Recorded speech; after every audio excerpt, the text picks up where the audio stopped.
Usta bu, mana aytgan uy mana shu bo'ladi. Buni har bitta podyezda 7 ta xonadon mavjud. Shu podyezdni hammasini biz qilamizmi? Albatta siz qilasiz. Sizdan boshqa kim qiladi? Zo'r-ku. Azamat qishdan chiqib olamiz, aytsaman. Bo'ldi, tamom. Usta bu, sizlarda sharoit qanday? Bodikiliga pul kerakmi?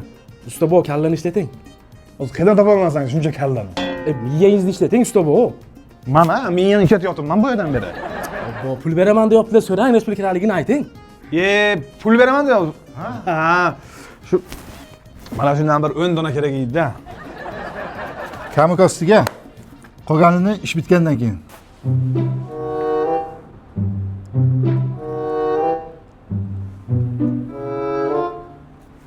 Pulga o'ch bo'lma ko'p. Azamat, shashi zakaz qildim, chatda. Ye, usta bu? Yana uxlayapsizmi? Nimani o'ylayapsiz? Nima dardingiz bor? Qaynog'iga bitta uy olishimiz kerak. Shu sharoitlar qanaqa bo'ladi?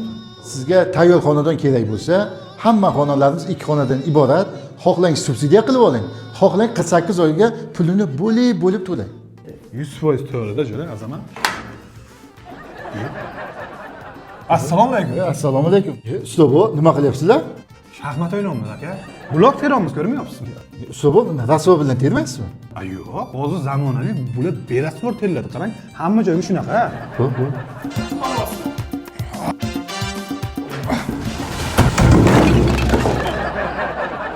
Azamat, mana senga chiroyli problema chiqdi.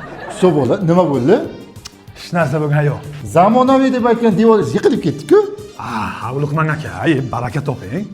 Bu devorni bugun sizga ko'rsatib berish uchun probaga qurib berdik. Xuddi shu ko'rinishga ertaga qurib beramiz. Bugun ko'rsatib berdik xolos. Biz ketdik. Azamat, yur.